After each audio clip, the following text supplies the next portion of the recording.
Bismillahirrahmanirrahim. Assalamualaikum warahmatullahi taala wabarakatuh.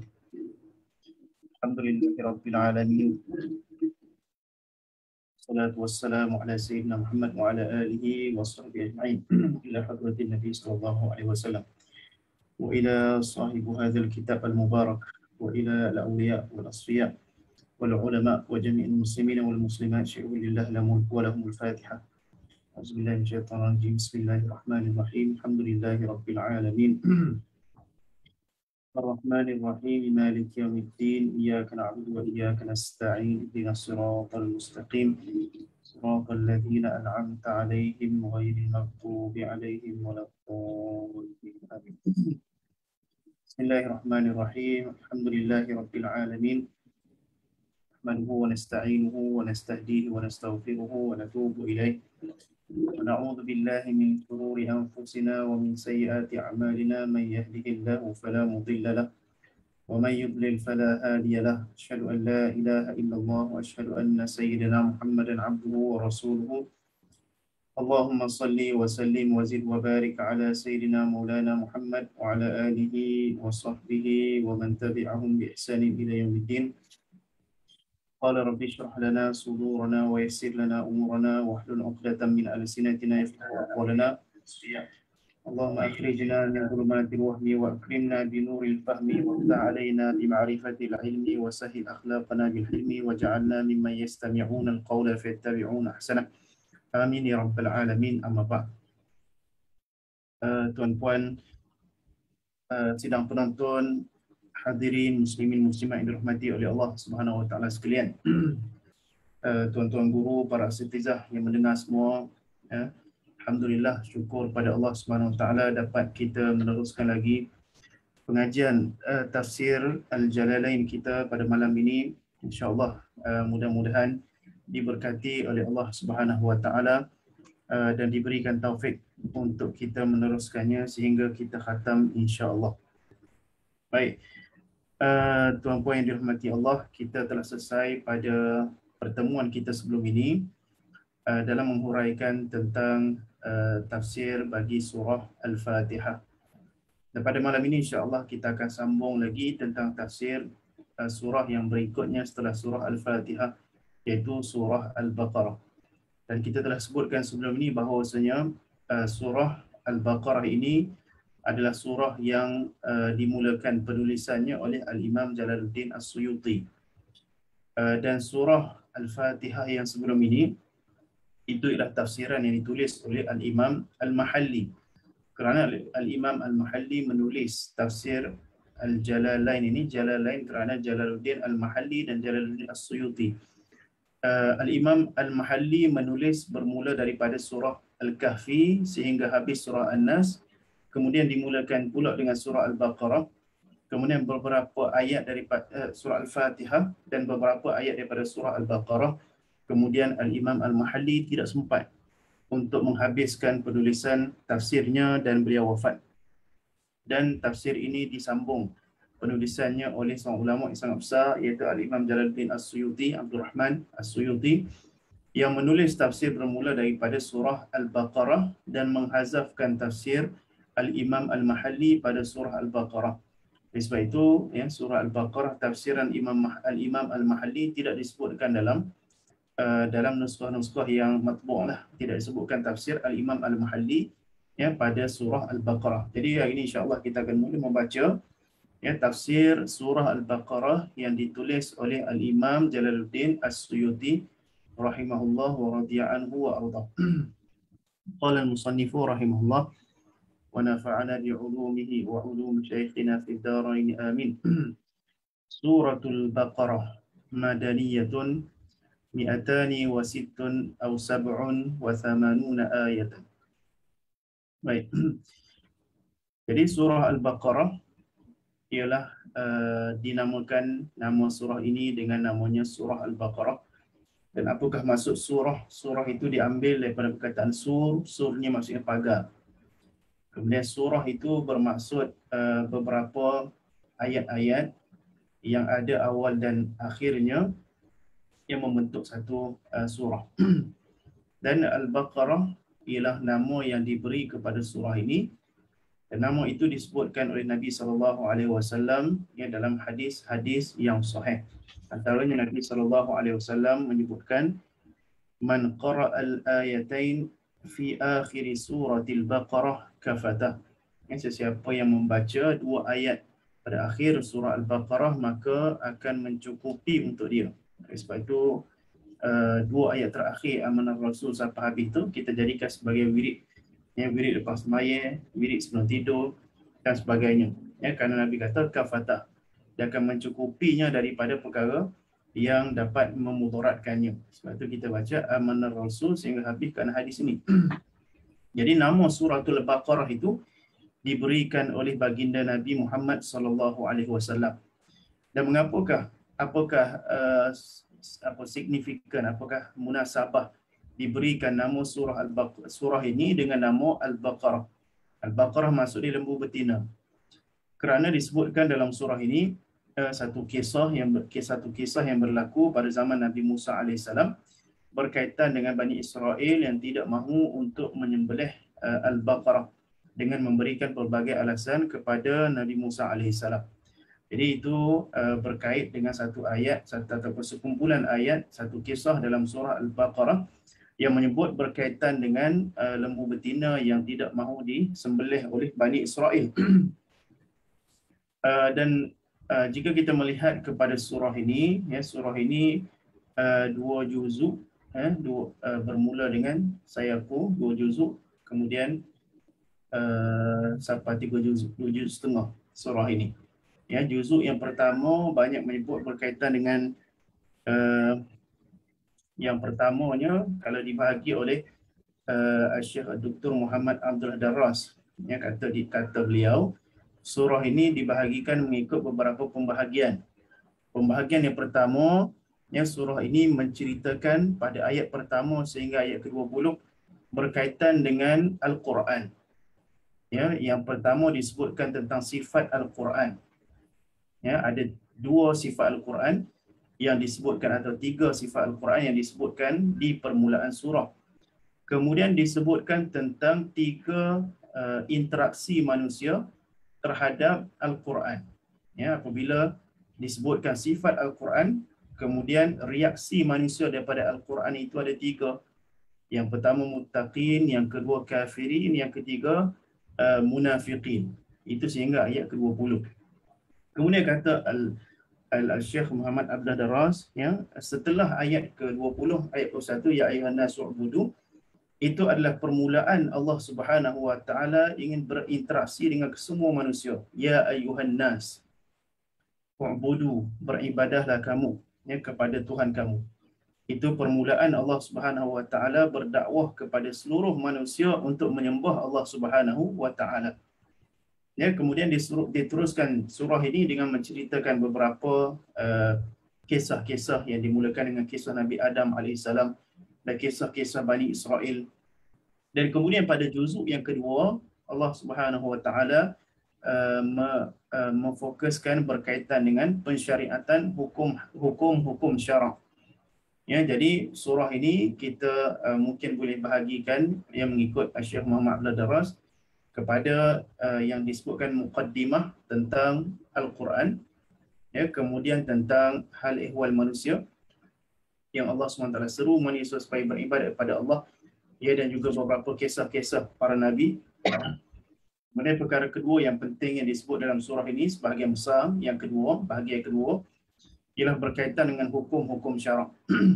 Hukum yang berkaitan dengan puasa, hukum yang berkaitan dengan riba, hukum yang berkaitan dengan berjual beli, hukum yang berkaitan dengan perkahwinan dan sebagainya.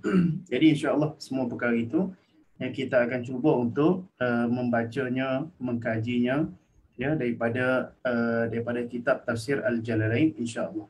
Baik.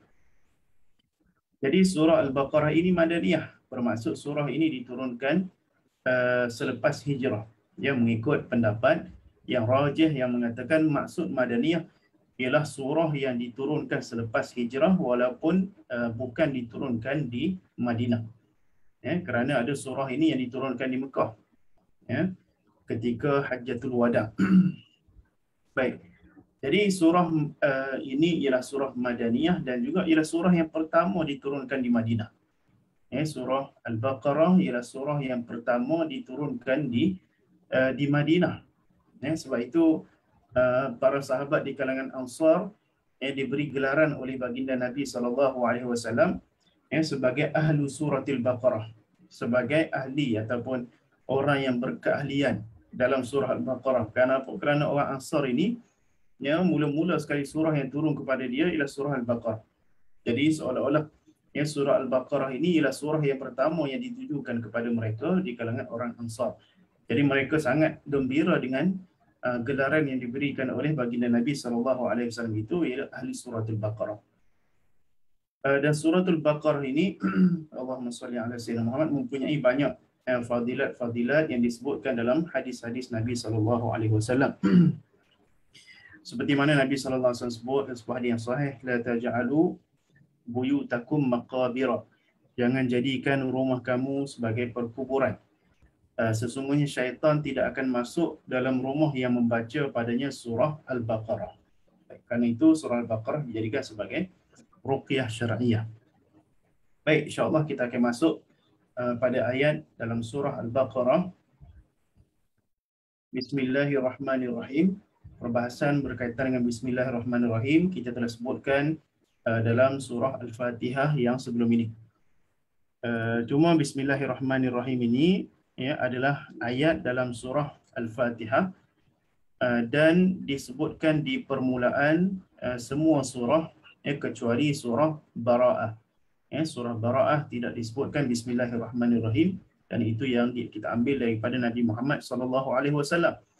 Dan itu ialah pendapat Al-Imam Asy-Syafi'i bahawasanya Bismillahirrahmanirrahim dibaca di permulaan setiap surah dan merupakan satu ayat daripada surah Al-Fatihah. Ya, tetapi mengikut pendapat mazhab Maliki tidak surah Bismillahirrahmanirrahim bukanlah satu ayat daripada surah Al-Fatihah dan Bismillahirrahmanirrahim juga tidak dibaca di permulaan surah. Sehingga kata Al-Imam Musawi membaca Bismillahirrahmanirrahim sebelum permulaan Al-Fatihah ini hukumnya makruh lagi mengikut mazhab Maliki. Apapun ya kita mengikut pendapat mazhab kita, mazhab Imam Syafi'i bahawasanya membaca surah Al-Fatihah itu hukumnya sunat ya kerana ia dibaca di permulaan setiap surah. Alif Lam Mim. Ya, qala al-musannif rahimahullah, Alif Lam Mim Allahu a'lamu bi muradihi bidzalika. Jadi kata Al-Imam Suyuti rahimahullah, ya maksud Alif Lam Mim itu ialah Allahu a'lamu bi muradihi bidzalika. Allah yang terlebih mengetahui dengan maknanya dengan perkara itu. Dengan zalika, ai zalika al-mazkur, Alif Lam Mim. Jadi Allah Subhanahu wa taala lebih mengetahui tentang makna bagi Alif Lam Mim. Baik, Alif Lam Mim ini disebut oleh para ulama sebagai al-huruf al-muqatta'ah, huruf yang terputus-putus atau terpotong-potong. Dan huruf yang muqatta'ah ni perbahasan dia sangat panjang. Ya, dan huruf muqatta'ah ini dijadikan sebagai pembuka bagi beberapa surah dalam Al-Quran. Ada Alif Lam Mim, ada Alif Lam Ra, ada Ha Mim, ada Ha Mim Ain Sin Qaf, ya, ada Kaf Ha Ya Ain Sad dan sebagainya. Tapi Allah Subhanahu wa taala memilih hanya 14 sahaja huruf untuk menjadi huruf muqatta'ah daripada huruf-huruf hijaiyah yang 28. Jadi huruf hijaiyah ada 28. Ya, daripada huruf hijaiyah itu Allah Subhanahu Wa Taala memilih yang 14 sahaja huruf huruf daripada huruf hijaiyah untuk dijadikan sebagai huruf muqatta'ah yang menjadi pembuka fawatih bagi beberapa surah-surah dalam Al-Quran. Dan huruf-huruf ini ialah huruf-huruf yang indah-indah semuanya yang disebutkan oleh guru kami Syekh Ali Jumaah Hafizahullah, dihimpunkan dengan satu ucapan nassun hakimun qati'un lahu sir. Nassun hakimun qati'un lahu sir. Jadi huruf-huruf muqatta'ah ini ialah nas yang bijaksana, yang qati', yang putus, yang diyakini.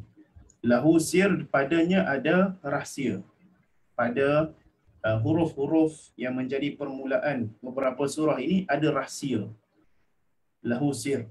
Ya, kata al-Imam Allahumma salli ala Sayyidina Abu Bakar As-Siddiq radhiyallahu taala anhu, yang seperti mana disebut dalam tafsir At-Tabari, lillahi fi kulli kitabin sirrun wa sirru al-Quran fawatihus suwar. Ya. Kata Sayyidina Abu Bakar As-Siddiq radhiyallahu taala anhu, Allah Subhanahu wa taala ada rahsia-rahsia, ada menyimpan rahsia-rahsia bagi kitab-kitab.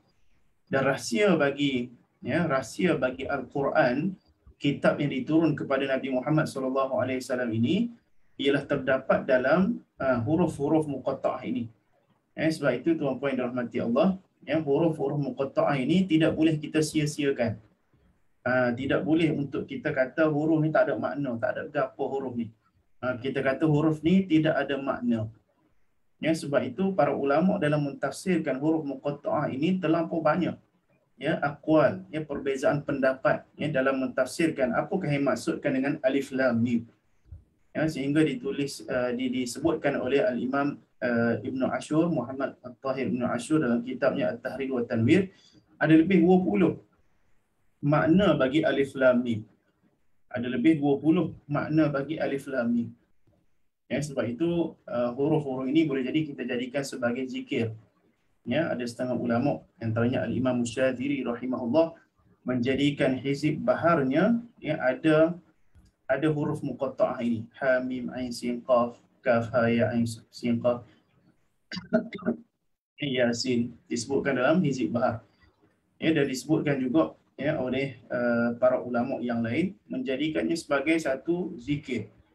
Kerana mungkin boleh jadi mengikut satu pendapat oleh al-Imam Muhyiddin Ibn Arabi, yang mengatakan apabila dibaca huruf muqatta'ah ini, maka akan mari malaikat, akan datangnya malaikat yang khusus untuk melakukan kerja-kerja yang tertentu untuk mengawasi manusia. Jadi itu ada satu pendapat, tapi pendapat itu juga memerlukan kepada dalil.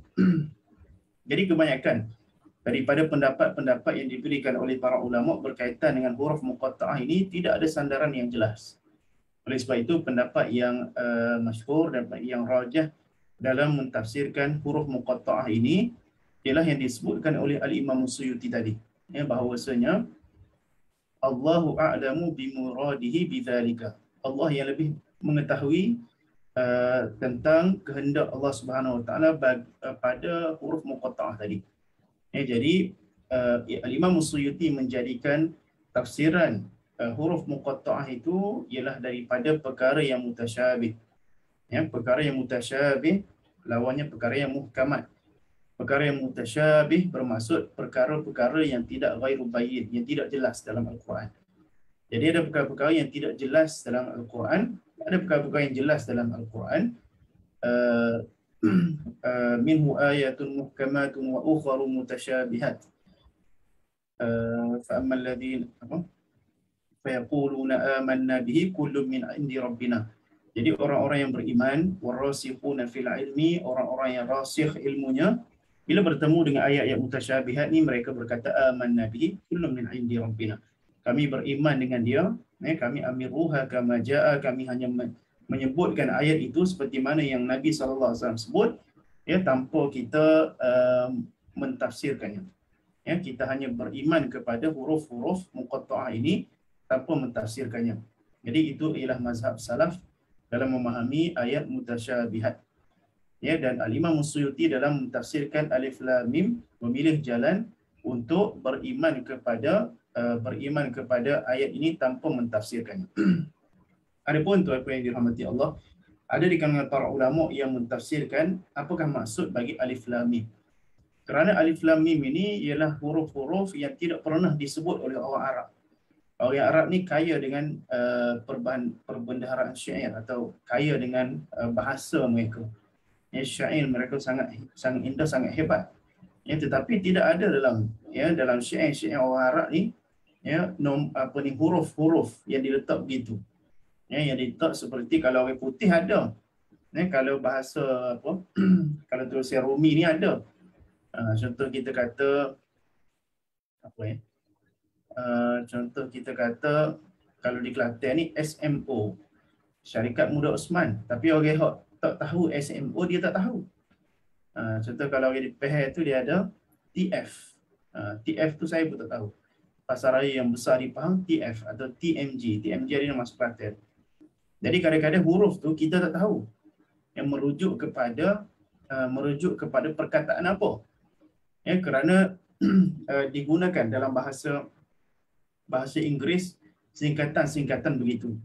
Ya, singkatan-singkatan yang asalnya singkatan itu merujuk kepada kalimat. Tapi dalam bahasa Arab tidak digunakan begitu. Ya, jadi bila digunakan oleh Nabi SAW, ya, pada ketika Nabi SAW itu berada pada dalam masyarakat ya, yang sangat hebat ilmu bahasa Arabnya, maka seolah-olah Nabi SAW membawa satu bahasa yang luar biasa. Maka itu menzahirkan mukjizat Al-Quran. Membawa satu uslub bahasa yang luar biasa yang tidak pernah digunakan oleh orang Arab, iaitu huruf muqatta'. Jadi sebab itu apabila dibacakan huruf muqatta' alif lam mim dibacakan kepada orang-orang kafir, maka mereka pun senyap. Maka mereka pun dengar. Kenapa? Kerana itu bukan cara yang sepatutnya orang Arab ni baca pergunakan perkataan-perkataan huruf-huruf mereka. Jadi sebab itu huruf muqatta'ah ini menzahirkan mukjizat Al-Quran, ya, kerana orang Arab menggunakan huruf itu dalam perkataan mereka tapi tidak digunakan dengan cara itu. Ya, apabila digunakan dengan cara itu, maka banyak rahsia yang tidak diketahui oleh orang Arab ya ketika zaman Rasulullah SAW. Baik. Kemudian lebih lagi yang penjelasan qaul-qaul yang lain itu boleh rujuk kepada kitab tafsir. Jadi kita tengok ayat yang seterusnya, zalikal kitabu la raiba fihi lil muttaqin, atau kalau cara baca dia zalikal kitabu la raiba fihi hudal lil muttaqin. Itu satu cara baca dengan waqaf ta'anuq tu. Itu lagi masyhur. Ataupun cara yang kedua, zalikal kitabu la raib fihi hudal lil muttaqin. Salah satu daripada cara baca tu, kedua-duanya ada makna yang berbeza. Jadi waqaf ta'anuq bermaksud kita harus untuk waqaf pada salah satu daripada tempat berhenti ada tanda titik 3, dan tidak boleh untuk kita wakaf lagi pada tempat titik 3 yang kedua kalau dah wakaf yang pertama. Baik. Zalikal kitab. Kata Al-Imam Suyuti rahimahullah, zalika ay hadha al-kitabu alladhi yaqra'uhu Muhammadun la raib la shakka fihi annahu min 'indillahi wa jumlatin nafyi khabarun mubtada'uhu zalika wal isyaratu bihi lit ta'zim. Baik. Jadi maksud zalika ay hadza. Al-Imam Suyuti mentafsirkan perkataan zalika itu dengan maksud hadza. Itu ialah satu pendapat yang mengatakan hadza ialah zalika itu maksudnya ini. Zalika itu ialah isim isyarah lil ba'id, ya, tetapi dimaksudkan di situ ialah hadza. Kerana apa? Kerana Al-Quran itu tidak jauh. Al-Quran itu berada di hadapan baginda Nabi Muhammad SAW. Kerana itu ditafsirkan zalika itu dengan isim isyarah lil ba'id itu dengan isim isyarah lil qarib ay hadza. Sebab itu tuan-tuan yang dirahmati Allah, kita melihat dalam terjemahan Al-Quran yang ada pada kita, maka kita akan melihat terjemahan bagi zalikal kitab ialah ini adalah kitab. Bukan itu adalah kitab. Ya, sedangkan Allah Subhanahu wa taala menggunakan isim isyarah lil ba'id, ya, zalika yang memberi maksud itu. Tapi apabila ditafsirkan oleh Al-Imam Suyuti sebagai hadza, dan itulah menjadi rujukan kepada terjemahan-terjemahan yang ada pada kita ini, sebab itu diterjemahkan dengan ini adalah kitab. Ya, pun begitu tuan-tuan yang dirahmati Allah, zalika itu memberi maksud. Bila kita melihat kepada penggunaan zalika, maka kita akan tahu zalika itu isim isyarah lil ba'id. Ya, tetapi isim isyarah zalika juga memberi maksud lit ta'zim. Ya, isim isyarah zalika juga memberi maksud lit ta'zim, bukan lil ba'id tetapi lit ta'zim. Perkara ini disebutkan juga oleh Imam Suyuti selepas ini. Jadi maksud zalikal kitab bukan maksudnya ini adalah kitab, ya, tetapi itu adalah kitab. Dan kita katakan itu bukan bermaksud kitab itu jauh daripada kita, tapi maksud kita mengagungkan Al-Quran. Kitab itu ataupun itu adalah kitab. Ya, itu adalah satu-satunya kitab. Dan digunakan alif lam lil ahdiyah di situ, alif lam yang khusus, bermaksud zalikal kitabul wahid yang disebut oleh Allahumma salli ala sayyidina Muhammad. Syekh Abdul Darras disebutkan zalikal kitab, ya, kalau mengikut di sini Al-Imam Suyuti menjadikan khabarnya ialah la raiba fi, ya, zalika, kemudian al-kitab atfu bayan, la raiba fi itu khabar, ya, al-jumlah khabariyah, al-jumlah fi mahalli raf'in khabar bagi zalika. Ya, tetapi sebahagian para ulama menjadikan zalika itu adalah mubtada dan al-kitabu adalah khabar. Bermaksud itu ialah satu-satunya kitab. Itu adalah satu-satunya kitab. Kemudian la raiba fihi itu khabar sani. Yang kitab itu pula tidak ada keraguan padanya pada al-kitab. Jadi sebab itu digunakan al-kitab. Digunakan alif lam. Bermaksud tidak ada kitab lain yang boleh dinamakan Alkitab. Ya, Alkitab, satu-satunya Alkitab yang boleh dinamakan Alkitab ialah Al-Quran Karim. Ya, satu-satunya kitab yang boleh disifatkan dengan alif lam. Ya, disifatkan dengan Alkitab. Bila sebut Alkitab, orang tak nampak dah melainkan Al-Quran. Ya, maka itu adalah Al-Quran Karim. Ya, seperti mana kita kata, Allahumma salli ala sayyidina Muhammad. Al-Madinah. Kalau sebut Al-Madinah, maka kita terus faham bahawa Al-Madinah itu bukannya mana-mana bandar, tapi Al-Madinah Al-Munawwarah, Al-Qahirah. Ya, Al-Qahirah itu bukan maksud orang yang qahara, orang yang orang yang qahara bermaksud orang yang apa nak terjemah dia. Tapi Al-Qahirah itu merujuk kepada bandar Qahirah. Begitu juga Al-Kitab. Bila sebut Al-Kitab, bukan kita ingat kepada mana-mana kitab, tapi dia merujuk kepada satu-satunya kitab, iaitu Al-Quran. Zalika, ya, itulah yang maha agung, yang maha tinggi, itulah satu-satunya Al-Kitab, iaitu Al-Quran. Ya, jadi penggunaan zalika itu membawa faham kepada kita untuk kita bertaamul dengan Al-Quran. Terdapat adab-adab yang sangat banyak untuk kita belajar. Ya, perkara ini disebutkan oleh Al-Imam Nawawi dengan banyak dalam kitabnya At-Tibyan fi Adabi Hamalatil Quran. Jadi zalikal kitab memberi faham kepada kita Al-Quran ialah kitab yang perlu untuk kita bertaamul dengan Al-Quran dengan penuh adab. Nak baca Al-Quran kena ada ismayah, nak baca Al-Quran kena memakai pakaian yang suci, nak baca Al-Quran kena menghadap kiblat. Ya, banyak perkara-perkara sunat dalam kita membaca Al-Quran. Kerana zalikal kitab. Kerana kitab itu ialah kitab yang kita kata zalika lita'zim, untuk kita mengagungkan Al-Quran. Kemudian perkataan la raiba fi. Ya. Jadi kita kata bahawasanya kitab itu, yang kata Al-Imam Muhammad Abdul Darras, dia kata Al-Kitab itu ialah satu dakwaan. Dengan kita kata kitab itu ialah satu-satunya kitab. Tak ada kitab lain yang boleh untuk challenge, atau tak ada kitab lain yang boleh untuk mengatasi Al-Quran. Zalikal kitab itu satu-satunya kitab. Kemudian orang tanya mana bukti dia? Mana bukti bahawasanya Al-Kitab ini ialah satu-satunya kitab? Mana bukti bahawasanya Al-Quran ini ialah satu-satunya kitab yang boleh kita namakan sebagai Al-Kitab? maka Allah Subhanahu Wa Taala memberi dua hujah, memberi dua burhan, hujah bahawasanya Al-Quran ini ialah satu-satunya kitab kerana la raiba fi. Kerana Al-Quran ini ialah satu-satunya kitab yang tidak ada raib, bermaksud syak, tidak ada keraguan padanya.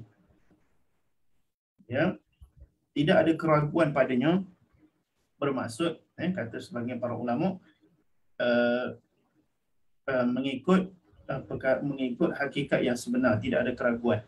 Tapi bagi orang-orang yang tidak percaya kepada Al-Quran, mereka akan kata Al-Quran ini ada keraguan. Ya, jadi Al-Quran itu tidak ada keraguan padanya secara hakikatnya. Dan kata Al-Imam As-Sawi rahimahullah, dan kitab ini tidak ada keraguan padanya bagi orang yang benar-benar ingin mencari kebenaran dalam Al-Quran, sama ada dia orang yang beriman ataupun dia orang yang kafir. Bila dia betul-betul membaca Al-Quran dengan mencari kebenaran, maka dia akan peroleh hidayah. Kerana zalikal kitabu la raiba fi. Tidak ada keraguan padanya. Ayat ini menyebabkan ramai orang kafir masuk Islam. Ramai orang kafir masuk Islam dengan membaca ayat zalikal kitab la raiba fi. Kalau kamu ada keraguan dalam agama, bacalah kitab. Kerana kitab ini tidak ada keraguan. Kalau kamu sedang mencari kebenaran, bacalah kitab ini. Kerana kitab ini ialah kebenaran yang tidak ada keraguan padanya. La raiba fi bermaksud satu kebenaran yang tidak ada keraguan pada kebenaran yang ada dalam Al-Quran ini. Jadi itu satu sifat Al-Quran yang disebutkan oleh Allah Subhanahu Wa Taala, yang disebutkan selepas zalikal kitab. Zalikal kitab itu ialah satu dakwaan, kemudian dikuatkan. Kenapakah kitab Al-Quran ini sebagai satu-satunya kitab yang kita perlu angkat sebagai satu kitab yang utama bagi seluruh umat manusia? Kerana yang pertama, kitab ini tidak ada keraguan padanya. Dan yang kedua, sifat bagi kitab ini ialah hudan lil muttaqin. Kitab ini menjadi hudan. Hudan kita telah sebutkan dalam sesi surah Al-Fatihah sebelum ini, dalam ayat ihdinas siratal mustaqim. Maksud hudan, hudan itu ialah masdar, maksudnya memberi hidayah. Hidayah kita boleh fahami daripada dua maksud. Sama ada hidayatud dilalah, bermaksud hidayah dengan memberi petunjuk. Yang kedua, hidayatul taufiq. Yang kedua bermaksud hidayah yang bermaksud Allah Subhanahu Wa Taala memberi kekuatan untuk beramal. Jadi kitab ini memberi hidayah dengan maksud yang pertama, memberi petunjuk, memberi panduan kepada orang yang bertakwa. Yang kedua, bermaksud hudan dengan memberi maksud Al-Quran ini memberi kekuatan, taufik untuk beramal bagi orang-orang yang bertakwa. Jadi kalau kita nak ambil manfaat daripada Al-Quran, maka kita perlu menjadi orang-orang yang bertakwa. Sebaliknya, sekiranya kita belum mencapai tahap muttaqin, maka Al-Quran tidak memberi manfaat kepada kita. Jadi Al-Quran cahaya dia akan tembus ke dalam hati orang yang bertakwa. Al-Quran akan menyuluh hati sesiapa sahaja yang membuka hatinya terhadap Al-Quran, ingin menerima kebenaran. Dan takwa itu ada beberapa darajat. Takwa bermaksud takut ataupun berlindung diri. Yattaqi melindung diri daripada beberapa perkara. Sama ada maksud takwa dengan maksud takut atau kita berlindung. Ada maratib at-taqwa yang disebut oleh Al-Imam Ibn Juzai Al-Gharnati rahimahullah. Yang pertama ialah takwa yang menjadi maqam Islam. Yang bermaksud seorang itu dia takwa daripada kufur dan syirik. Dia menjaga diri dia ataupun dia melindungi diri dia daripada kufur dan syirik. Maka dia jadilah Muslim. Jadi yang tu peringkat takwa yang pertama, iaitu dia menjadi orang Islam dan dia takut kepada kekufuran, takut kepada syirik, melindungi diri dia daripada kafir dan juga syirik. Dan yang kedua, maqam takwa yang kedua ialah maqam taubat. Maqam taubah, iaitu seseorang itu takut kepada maksiat, dan seorang itu melindungi diri dia daripada maksiat. Maka itu maqam takwa yang kedua. iaitu maqam taubat. Maqam takwa yang ketiga ialah maqam wara'. Maqam wara' bermaksud seseorang itu takut daripada perkara syubhat dan dia melindung diri dia daripada perkara syubhat. Maka itu takwa yang ketiga. Takwa yang ketiga terhadap perkara syubhat. Maka itu disebut sebagai maqam wara'. Kemudian yang keempat ialah maqam zuhud. Bermaksud seseorang itu takut kepada perkara-perkara yang harus. Tadi perkara yang syubhat. Perkara syubhat tu wara'. Jadi zuhud itu lebih tinggi daripada wara'. Jadi seorang itu takut kepada perkara-perkara yang harus, yang boleh membawa dia kepada perkara yang makruh ataupun haram. Jadi dia bersikap zuhud. Dengan cara dia takut kepada perkara-perkara harus yang berlebihan. Kemudian yang kelima ialah maqam musyahadah. Maqam musyahadah iaitu dia takut hudurul ghairillah ala qalbihi. Dia takut hati dia alpa, hati dia leka daripada mengingati Allah walaupun sesaat. Itu maqam musyahadah. Sebelum tu ada lagi maqam maqam muraqabah. Jadi itu antara maqam-maqam bagi takwa. Yang kelima-lima maqam ini semuanya dapat mengambil faedah daripada Al-Quran. Yang kita sebut hudan lil muttaqin. Al-Quran itu memberi cahaya, memberi petunjuk, memberi taufik kepada orang-orang yang terlibat dalam semua maqam takwa ni. Maqam pertama tu sudah pastilah kita orang Islam. Kita takut pada kafir, kita mencegah diri kita pada kafir. Kita masuk kepada orang muttaqin yang kelas pertama, yang tangga pertama. Kemudian yang tangga kedua tawabin, orang yang bertaubat kerana kita takut daripada maksiat. Tangga ketiga, kita takut kepada perkara syubhat. Kalau maksiat perkara yang haram. Yang ketiga, kita takut daripada perkara syubhat. Itu ialah tangga takwa yang ketiga. Tangga itu ialah maqam wara', kemudian maqam zuhud, dan kemudian maqam al-musyahadah dan juga al-muraqabah. Hudan lil muttaqin. Kata Al-Imam Suyuti rahimahullah, hudan alladhi yaqra'uhu Muhammad, kita baca tadi, zalika ay hadha al-kitabu alladhi yaqra'uhu Muhammad. Jadi kitab yang dimaksudkan di situ ialah Al-Quran.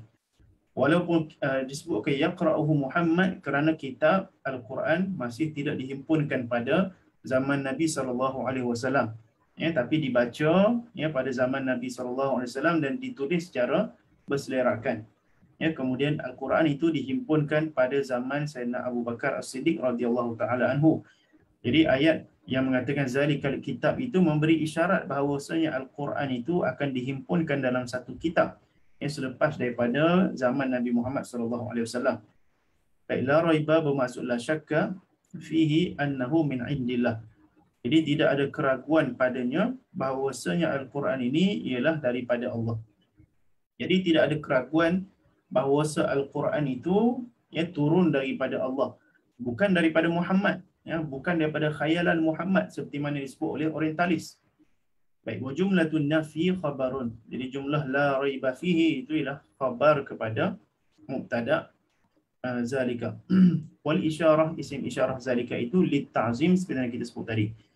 Hudan hudan itu ialah khabar yang kedua, ay hadin, maksud memberi hidayah, lil muttaqin as-sairina ila taqwa.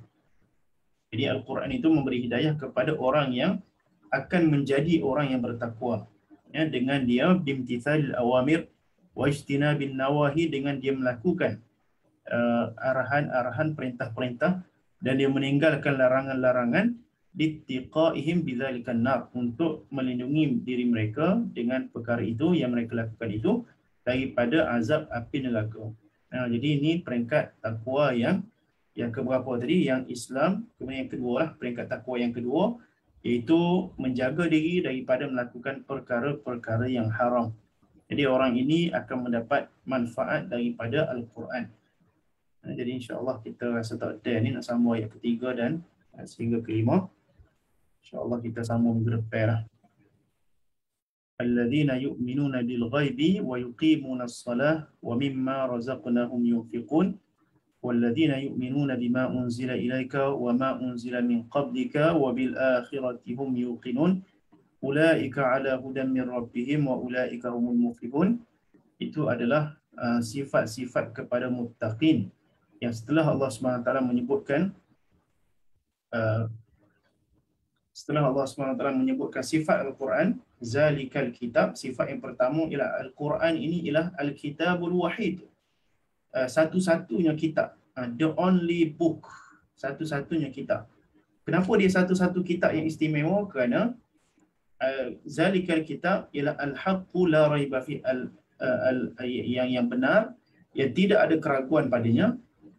Ya, tak ada orang yang boleh cari keraguan dalam Al-Quran, melainkan kalau dicari dia akan temui kebenaran. Kemudian kitab itu hudan lil muttaqin. Sifat yang kedua, kitab itu sentiasa akan memancarkan cahayanya kepada orang-orang yang bertakwa. Dan Allah Subhanahu Wa Taala menukarkan perbincangan topik daripada menyebut tentang sifat Al-Quran kepada menyebut tentang sifat muttaqin tanpa kita sedari. Tanpa kita sedari, Allah Subhanahu Wa Taala mengubah topik daripada berbicara tentang sifat Al-Quran kepada terus tentang sifat orang-orang yang bertakwa. InsyaAllah kita akan sambung nanti pada minggu hadapan. Kita sikit-sikit lah malam-malam ni. Nak banyak-banyak. Takut tak ada. Takut tak ada nak apa? Tak ada nak amal besar. Tak ada berhabis. Takut tak ada habis. Kalau ramai orang dengar tak apa. Tapi malam-malam ni kita boleh tunggu nak tidur, kita dengar sikit sebanyak lah. InsyaAllah. Mudah-mudahan apa yang kita sebutkan dalam pengajian kita ini diredai oleh Allah, diterima oleh Allah Subhanahu Wa Taala. Aqulu qawli hadha wa astaghfirullah al-azim li wa lakum. Wallahu ta'ala a'la wa a'lam. Sallallahu ala sayyidina Muhammad wa ala alihi wa sahbihi wa baraka wa sallam. Walhamdulillahi rabbil alamin. Jazakumullahu khairan.